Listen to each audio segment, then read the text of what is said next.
now. Hello, Keith, and thanks for helping us out with this.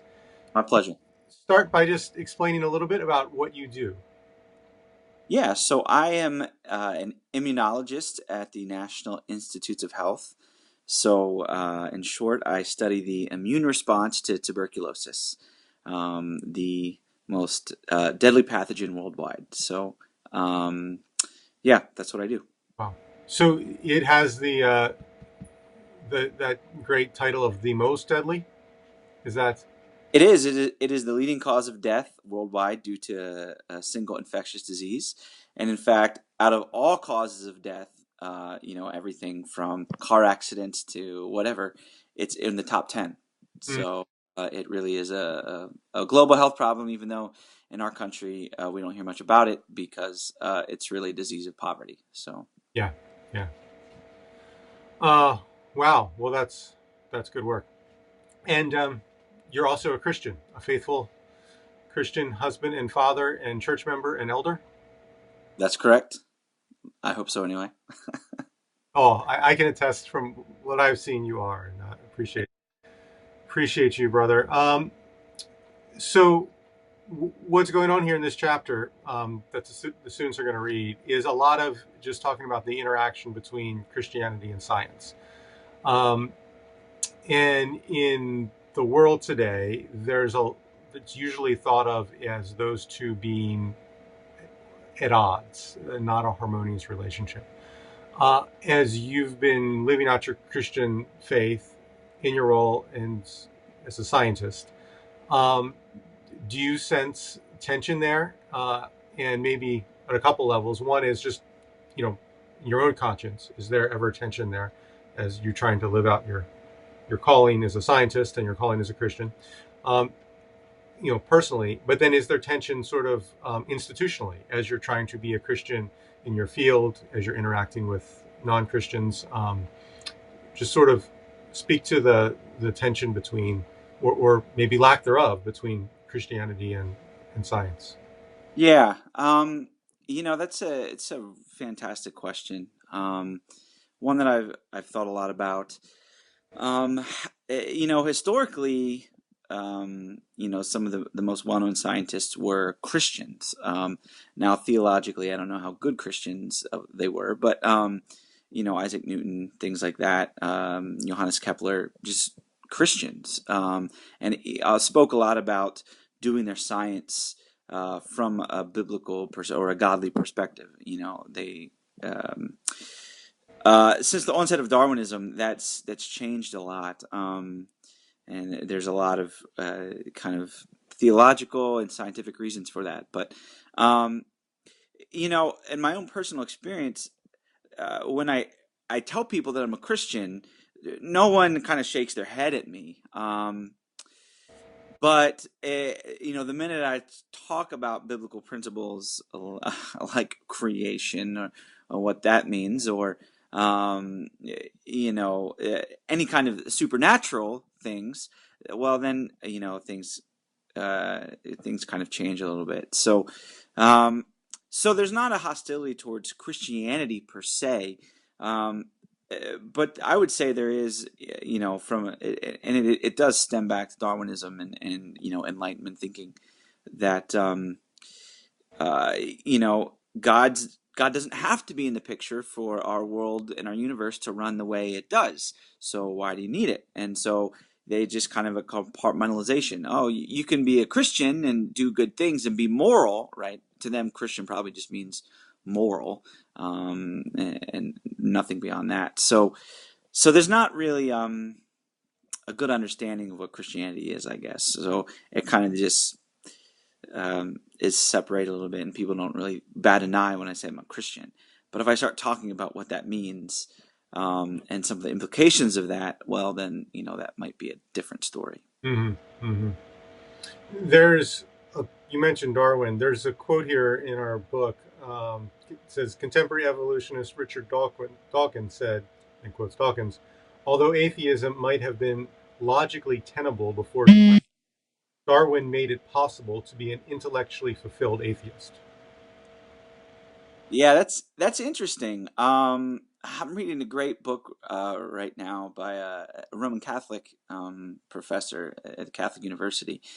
Um, and he traces Darwin and Darwin's roots to past Darwinism, actually, and the whole Enlightenment.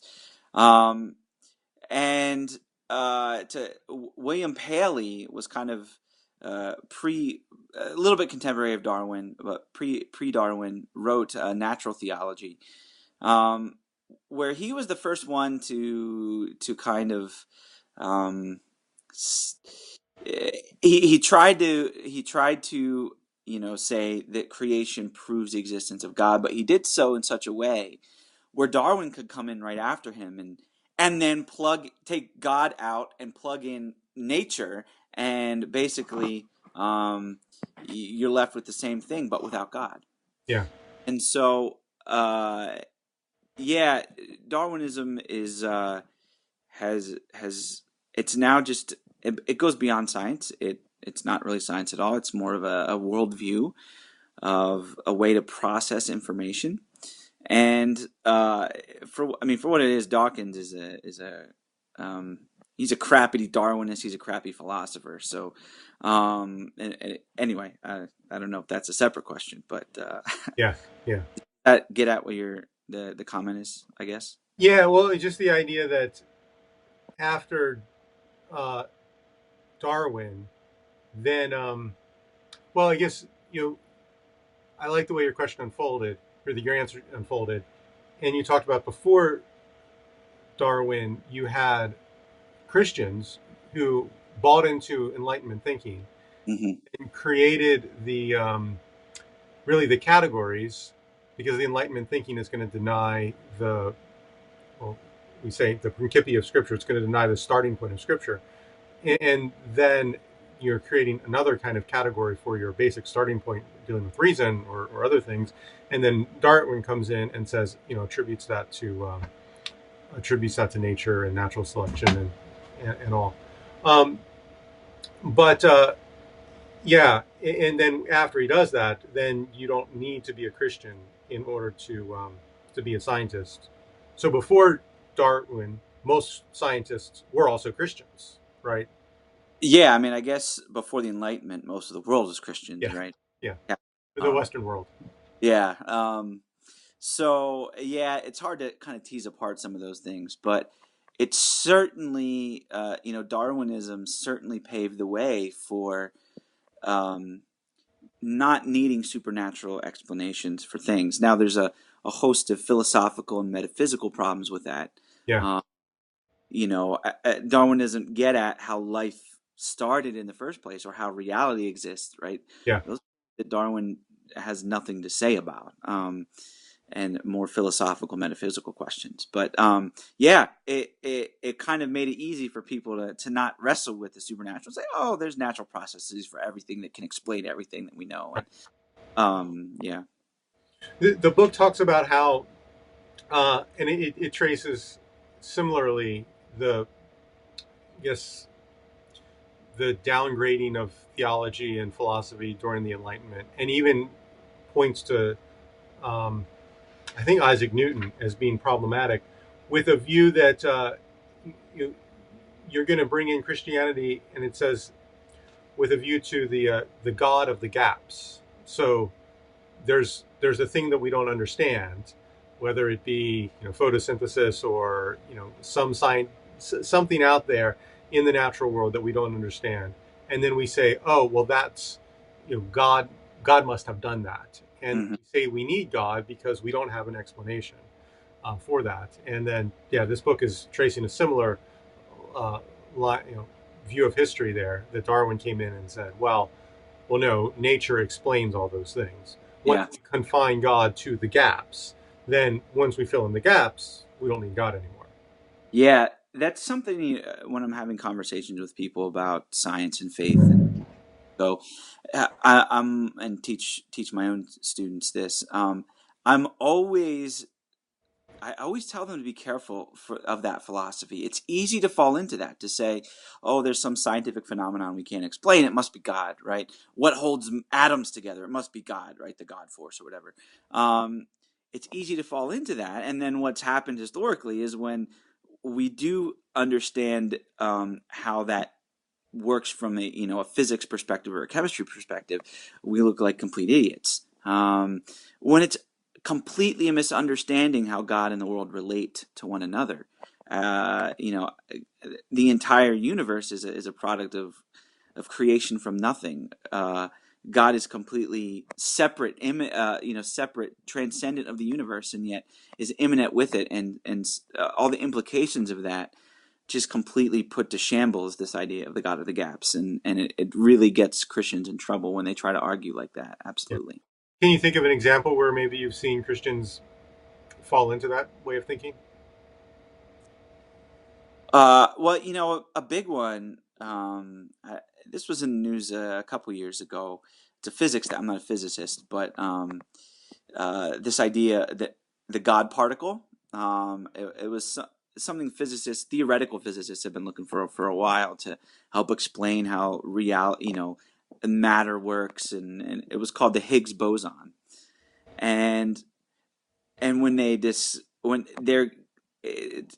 super complicated, but a lot of Christians were getting scared that the discovery of this might mean it might explain the Big Bang theory, and therefore might discredit Scripture, and it's just a complete misunderstanding, one, of the science behind what it is, Hmm. but two, of the way in which um, Scripture speaks of God and His relation to creation and reality. So that was a big one, I guess, that Christians tended to get kind of up in arms if you were following the news.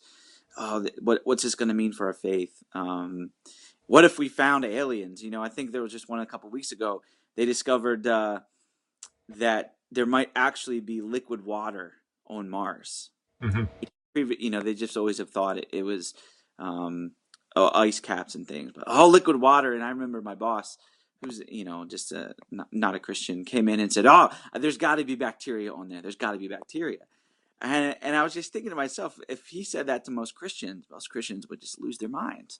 What if we found life on other planets? And that's okay if we find life on other planets. It doesn't negate, uh, the special nature of creation of humanity, and it doesn't diminish our God at all. And in fact, it puts me even more in amazement that there's things out there that maybe we'll discover in the future. That just mean he's all that more creative and than we know now. So, yeah, it's easy for us to do those things, but it's wrong and gets us in trouble, I think. Yeah, yeah, yeah. I think of was it the first cosmonaut to land on the moon or something? Got out and said, "Look, I've been here and there's no God, or I don't see God," Oh yeah. like that. And the joke was, well, if he got out of his spacesuit, he would see him right away. Yeah, I hadn't heard that one, but that's pretty good. Yeah. Yeah, yeah. It's like there's something we don't understand, and when we understand it, it feels like it negates the reason for God, and that's entirely wrong way to even think about God. Yeah, absolutely. Yeah. Well, good. That's definitely helpful. Um, let's see. So much we could talk about here. Oh, what was the book that you're reading? It's called No God, No Science by Michael Hanby. It's super tough to read.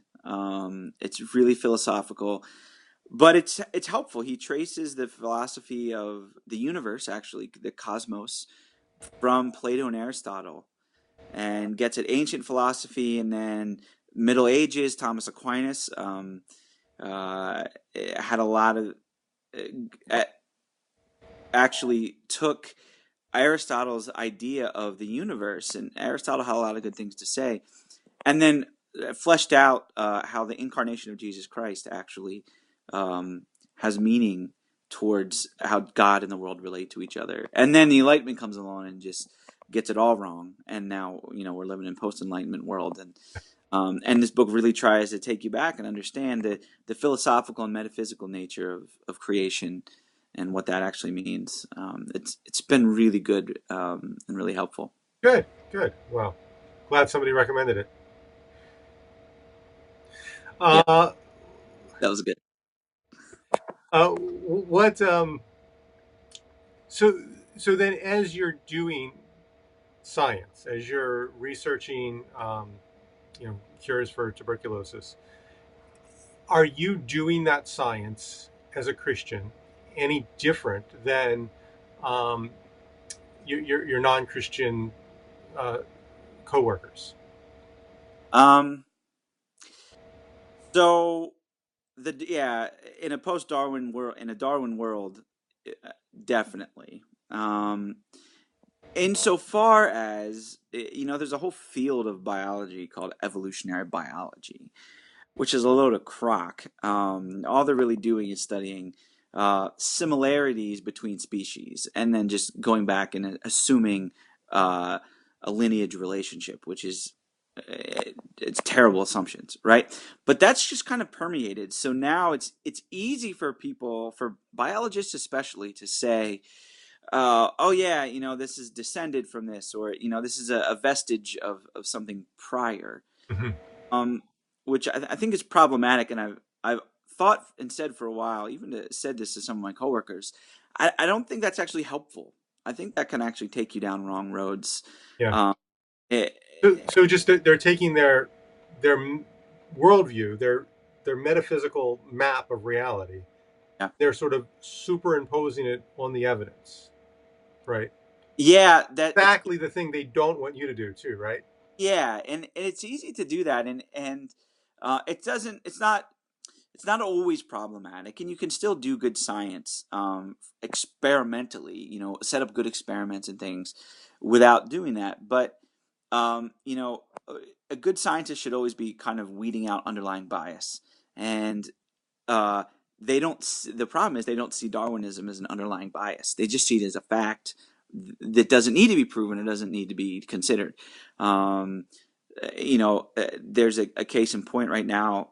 We're studying a particular cell type, and it's called a mate cell. It's in your lungs and other places. And my boss just always assumed that this was one of those vestigial cells, something that was left over from our ancestors that doesn't really have a function now. He's talked about this a couple times. Um, and it's turning out this cell might be a little bit more, as we're doing experiments to uncover what it does. It might be a little bit more interesting than he might have been thinking at first. And you get that way because you think, oh, it doesn't really have a function, or there's redundancies, and there is a lot of redundancies in your immune system. God-given redundancies, thankfully. Yeah, But you need those redundancies. yeah, I want more of them when I have a common cold. that's right. That's right. But when you get into that line of thinking, that it can influence you in ways that you don't understand. And so I just kind of sat back and chuckled as we're learning this. But so in a post-Darwin world, that's the biggest way, is understanding that similarity doesn't necessarily equate ancestry. Yeah. But from a daily, how to setting up experiments, there's not much difference. God has given grace. Common, we call this common grace theologically. Um, my boss generally wants to help people that have tuberculosis. Um, Doctors and people can do things out of the goodness of their heart. Now, it's filthy rags as far as righteousness before God, but it's not going to save them. But in God's good grace, people do other good things for other people, and so I would like to think that my faith, and my love for Christ, um, and what Christ has done in me actually accentuates that, and drives me even and more to wanting to help people. Um, as a scientist is no different from an occupational perspective, as far as um, doing all things for the glory of God, right? So I want to be just a good scientist. I want to be excellent in what I do. I want to make right conclusions. I want to do things the right way because I want that to reflect well in Christ. And that should be everyone who does anything. So that's no different. But Darwinism really is the big impact for where I'm a little bit different than some of my coworkers. Hmm. Hmm. That's good. That hit on a lot of points that are discussed in our chapter 2 about how um, the way in which our theology affects our science, and perhaps the other way around as well. Um, Science affecting our theology, and what that relationship can look like. Yeah. Great example where for the Darwinists, they are superimposing the model of how humans came to be, and then that model of how we came to be matters for what they're actually looking at. They're Yeah. looking things about how we came to be based upon their philosophical assumptions there that they can't actually prove. Um, and Yeah, I hadn't thought of that before, but that's a good point. Yeah. You and I have talked about this before, Mike, but it, it, it's affecting Darwinian philosophy is affecting the church deeply. Where the most famous American theologian, B.B. Warfield, good Princeton theologian, uh, bought into Darwinism Mm-hmm. Mm-hmm. because it just felt like there had to be, you know, oh, the Bible can't contradict science. This is what science is telling us, and um, so not having a critical eye to the science is dangerous. You know, um, and so I've read blog posts and forums, and pastors are coming along and saying, "Oh, thanking Christians who are Darwinists for speaking up because we're saving our youth from going to college and being disenfranchised from Christianity because we teach them creationism, and then they go to college and learn Darwin, and they question everything." And Mm-hmm. Mm-hmm. just heartbroken by that because you don't have to compromise that. You don't have to start teaching your kids that Darwinism is the truth in order for them to not be disenfranchised from the Christianity. That you're not giving them Christianity at all. Then, if that's the end result, Yeah. um, um, it really um, the church not thinking about this well is having a big impact. And so it's important for pastors, church leaders, even lay leaders to think well about this topic, because it's impacting kids and youth growing up and future church leaders. Yeah. Yeah. That's good and helpful. And yeah. Well, I like to say the thing in our belief system that runs up against in the Enlightenment view of science most strongly is not that we believe the world was created in 6 days, but that we believe that bodies, when they're put in the ground, will actually come out.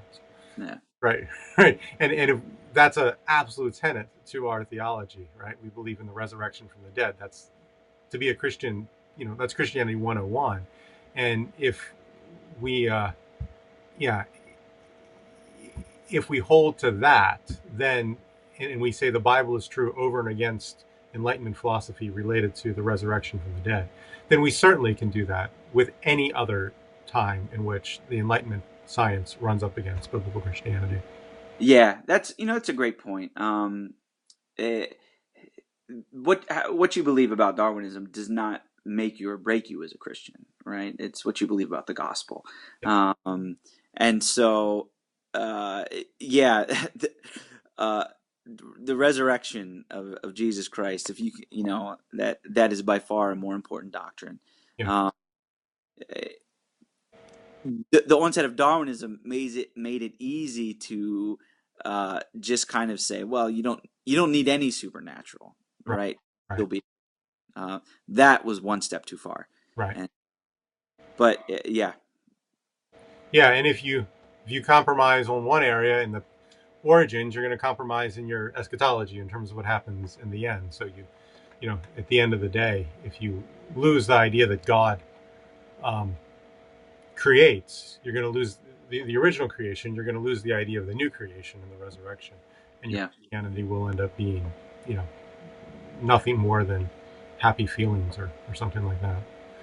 Yeah, and I remember there were two funerals that I did where they were for believers, but the family was primarily unbelieving, And I mentioned the resurrection from the dead, and I remember that on two different occasions there were people in the audience that would laugh or actually said no when I mentioned that the body will rise again.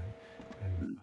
so, that's just seems obviously false to non-Christians. Yeah. Um, yeah, this is good. So, you mentioned there that we don't have to compromise related to creation. And there is the creationist movement, the whole idea that answers in Genesis and organizations like that. I think the students would be somewhat familiar with. That's the position of the school and talked about in classes. Do you think there are ways in where popular Christianity, the way it's talked about sometimes in churches, creation science is talked about. Do you think there are some problematic things that people do in the name of creation science that you think, uh, I understand what they're getting at, good motive, but that's not the way to go?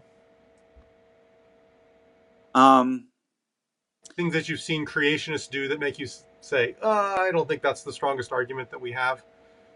um, well, for one, you've got to know what you're arguing against.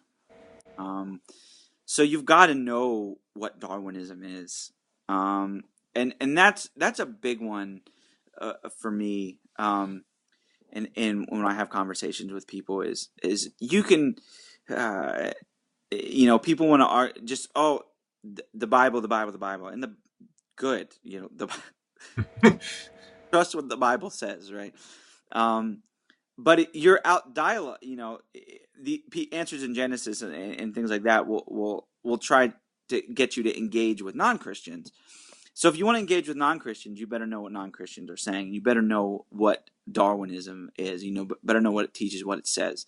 And often I find people get in trouble there. They don't accurately understand what Darwinism is, what it's saying, how it works, the philosophy behind it.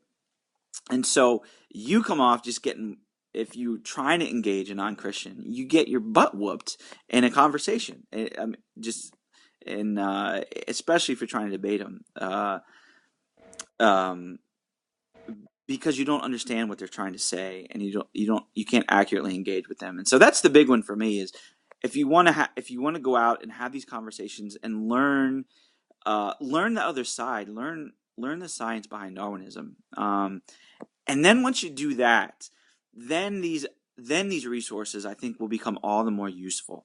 There's Stephen C. Meyer has a great book, Darwin's Doubt, that gets into the biology, but you need to know a little bit of what Darwinism teaches before you're going to understand. And I mean, it's a book about that thick, where he just lays waste to the scientific theory of Darwinism, gives evidences, but you need to understand what the other side says before that's going to make any sense to you. Mm-hmm. Um, so, yeah, and there are things that we say that Darwinists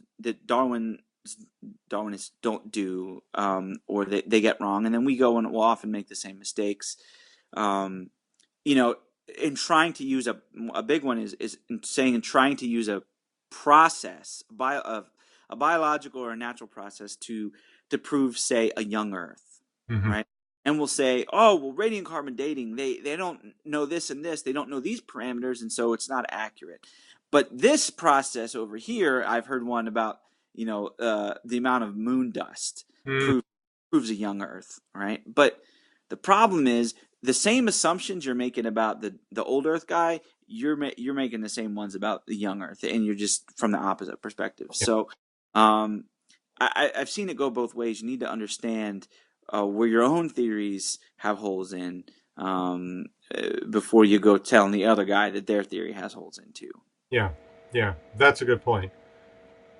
This the chapter quotes Alvin Plantinga a good bit, who's, I think I remember that correctly from, I've done several of these chapters today, but saying that when Christians, more broadly than just do science, when they form conclusions, when they think about reality, um, they need to not just take the scientific data, because when you're doing science, you're inherently bracketing off other things and making other things, not part of it, and just trying to isolate one thing and trying to study it. And that's all well and good for science. Um, it has its place. But then when Christians draw, conclusions, they need to take all of the available data, everything into account, which is going to include the truth they know from Christianity. Um, so it's a listening to science as having and the conclusions that you get from scientific experiments, um, as being valid in their place, but also taking the broader uh, scope of human knowledge and the revelation of God in Scripture as authoritative, taking that into account and giving that priority in terms of how we think overall. Yeah, there are uh eh, science is designed to answer one very specific question at a time. And so you design experiments to get at that one question. You have one variable, right? And if you start introducing more variables, it creates problems, and there are ways you can do multivariate analysis or whatever. But it's designed to answer one very specific question, and then the next question and the next question, right? But there are things that science can't answer, and science, it's not just one discipline; it's a bunch of them, right? And they're kind of built on top of each other. So, um, you know, anatomy and physiology is kind of a top level, uh, but it's based on biology. So you got to understand biology, but biology is based on chemistry. Chemistry based on physics. Physics is based on math. But then that you start getting into metaphysics, and then metaphysics is then philosophy, right? So there's a pyramid, and when you're dealing with biology, you're only at the very top, or even physics, you're only in the middle, and there are bigger questions that those disciplines can't answer. They're not designed to answer Yeah. because they're not asking those You questions. look And at the bottom of the pyramid. I like the way you phrase that. When you look at the bottom of the pyramid, you realize that even the non-Christians are saying it's not solid. So yeah, so the guys who are doing math seems like it's absolutely solid when you're in elementary school, and all the math that I know is pretty solid because it's basic algebra. I didn't go much further than that. But then if you go a little bit further, you realize that, well, wait a minute, there's some really important questions related to how we even think of these basic things that we don't have answers to. yeah. And what happens, right? So Darwin, right? He was up in the biology realm, and he was basically sticking to biology questions. Where a guy like Richard Dawkins goes horribly wrong Yeah. is he tries to take a biology and answer a metaphysical question way down at the bottom of the pyramid. And you can't do that. Yeah. And that's why more and more he's getting shown to be a fool, Yeah. because you can easily pick apart that. Dawkins, you're trying to answer this bottom of the question pyramid with a top of the question Right. Right. with pyramid question method. It doesn't work. You can't do it, and that's where you get into problems. And so, understanding where you are on that pyramid in terms of what you're asking, what type of knowledge you're seeking, is really important to understand. Yeah, that's really good. And as it's all been through other sources. I don't think I've read much of Darwin himself, but from what I've heard, he himself actually expressed doubt that his conclusions would even fit with the bottom of the pyramid assumptions. Um, is that accurate? Do you think? Yeah. Well, I think he understood the weight of what he was kind of getting at. Yeah. Um, I think he understood, but by introducing natural processes in substitution of William Paley's God processes, that he was creating problems. He had no idea, I don't think, how far it would be taken. Yeah. Um, but yeah, I don't know if he had doubt as in the underlying questions. Hmm. I do know, and Stephen C. Meyer points this out in his book Darwin's Doubt, where um, Darwin actually said, "There's one linchpin to my theory. If it can't be figured out, my whole theory falls apart." Mm-hmm. And to this day, that linchpin hasn't been figured out. And it has to do with the fossil record, but and the Cambrian explosion. But yeah, I mean, he knew that A, it was going to have broad implications, I think, and B, that if certain things didn't hold true or were uncovered, like Darwin had no idea of the cell, Yeah. the utter complicated thing that a cell is. Yeah. And I'm pretty convinced that if he had any idea, he would have not espoused his own theory, because there's no way a cell evolves. It doesn't happen. Um, so yeah, I think he knew that there were some things that if they didn't get figured out, his theory kind of fell flat on his face, Yeah. uh, Yeah. and that's proven true. Yeah, that's helpful. This chapter points to also to an argument Alvin Plantinga makes, and he says that Darwin recognized this, that uh, all that evolution would well prove, not really prove, but at least attempt to prove, is that our bodies, our minds, our brains have evolved for the purpose of survival of the fittest. It doesn't actually guarantee that there's any true content in what we know. So Alvin Plantinga worked out a theory that evolution may be true, but we would never actually know it. Because if it is, we have no reason to trust that the content in our brains and the way we take in empirical evidence and the way we reason does anything other than help us survive. There's no guarantee that it corresponds in any way, shape, or form to the exterior world. Yeah, that's a good way to say it. Michael Hamby makes this kind of a similar point that again it's it's understanding that there are metaphysical problems with Darwin, right, and philosophical problems with Darwinism. That when you look at it, what is the organism? What is instinct, right? We all know animals have instincts, right? Moms mother animals have instincts to care for their young. Uh, there there is no good philosophical explanation for that. Yeah, yeah, Darwin has never answered it, right? Science has never answered instinct. Um, this whole protecting your familial genes is a load of crap, because how does an animal ever even know that it wants to protect its familial genes, right? That's not smart. So, yeah. So again, I think a lot of people are starting to understand, plotting to Hanby. It's becoming more and more popular, I think, to understand that there are deeper underlying issues with Darwinism, with natural evolutionary processes, things like that, that science can't answer, and that are more philosophical problems. yeah, yeah, yeah. That's true. Uh, I remember when I lived in Greenbelt. For a while, I was going to. Greenbelt's fun, and that area is fun. You get yourself into these all kinds of strange situations. You're like, how did I exactly get here? But there was a bike store that had potlucks there.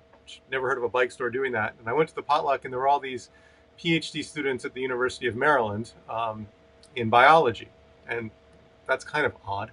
I'm at a bike store having a potluck with PhD students in biology, and they were talking about evolution, and I forget exactly how it came up, but I just posed the question because they were very liberally minded, and uh, they loved the idea of diversity. And I just asked how evolution fits with diversity, because they wanted to hold this evolution is very true and hold this diversity is very true. And it never dawned on me before how they might actually be at odds. But for some reason, one person said this about, oh, yeah, we love evolution. And somebody said, oh, we love diversity. I'm like, wait a minute, do those actually go together? And I just posed that question, and they talked for a little while, but it wasn't like they said, oh yeah, you're right, and bowed down and converted or anything like that. But it was a very interesting way to just challenge their assumptions, to say that, well, wait a minute, um, there is a biblical diversity which is beautiful and good, and Yeah. they recognize that there's a sense in which you can't have, even if you have that diversity, you can't have the value of diversity um, Yeah. when you're espousing Darwinism as the metaphysical um, and teleological, reality.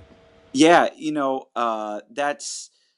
that's very true. And I've wanted to scream this from the hilltops that if you are, you know, a Darwinist and yet buying into the popular movements in our country right now, you're being a hypocrite. Yeah, Um, Especially if you think of, gender issues and what is gender and what is sex and oh, it's just fluid construct. No, that is so anti-Darwin. It's not even funny. yeah, Um, the, there's, and I've said this for a while. Even if Darwinism were true, which I don't think it is, but even if it were true, humans killed it. We've halted the process, which tells you, a lot of underlying things about it itself that it could ever be stopped, right? But yeah, um, diversity, inclusion, um, you know, we medically want to help people, right? That's anti-Darwin. right. We want to help the weak, not Yeah, them. desire to save people and have hospitals Yeah, and all the work you're doing. yeah, yeah, yeah. Um, that is, even socialism, which I don't want to get political, but even socialism is as a desire to, I guess help poor people. That does not exist in nature. It should not exist in nature. If there Yeah. were a philosophy that actually explained anything. So, Well, um, I've heard too that a lot of uh, the more institutionalized racism came up through and was justified through a Darwinian philosophy. yeah. I think you could probably have Nazi Germany trace some of that's roots to eugenics. That we there is such a thing as a superior race, Right. right? Right. More a more fit people that have better genes, Yeah. that carry on better traits, and therefore we can say who can and can't breed, right? Who can and can't have children because you shouldn't pass on your genes. Um, so yeah, I mean that is racism to its worst, right? Or even Just the whole idea of races. Like I like that Thabiti talks about how race, the idea of a race. There's one race. There's a human race. That's not to say that our culture has done horrible things to people with different skin color, and that is just wicked and evil. But it's because they've invented this idea of there being different races, that people who look different are biologically distinct, which yeah, would be more of a Darwinian idea than the biblical idea. We're all descendant from one person. There is one race, a human race. yeah. Sorry. Well, we should conclude before this gets too long for the students. This is great, though. Thanks. Any other thoughts? Just parting thoughts about advice you would give the students? Maybe some of them are thinking about going into a scientific field, or have science friends that they're dialoguing with. Parting advice as Christians as we do that, engage with them productively. Things to keep. Yeah. It really is. The way I look at my job, the way I look at being a scientist, is kind of right out of the gates of Romans 1, where Paul tells the Romans that God has revealed Himself through the things He's made, and so as a scientist, my job, I get paid uh, to study the things that He's made in a very in-depth way, Mhm. and, and that is just a lot of fun to study the cell, to study the immune system, and the amazing intricacy, the way that He's made us to fight disease. A product of our own doing, right? At the fall is disease, and yet when He created us with a way to actually fight off the the effects of the fall. Hmm. It's kind of cool in and of itself to be an immunologist that way. Um, but you know, it's an amazing and awesome opportunity to study God's creation professionally. But people who read it, you can go pick up a Nature magazine and study it, and you'll see all the bad stuff that we talked about today. But if you weed through it, you can actually see glimpses of the way God has made this universe to function, and it can't function apart from Him. Right? First, Colossians 1, Yeah. He sustains everything by the word of His power. Yeah. So He's still upholding it all, and even though He's made natural processes to uphold the world, He's still upholding it, and they're um, He's transcendent and immanent all throughout it, and so it's a unique opportunity. Yeah. Good. Well, thanks so much. Good to have you with us, and I think it'll bless the students.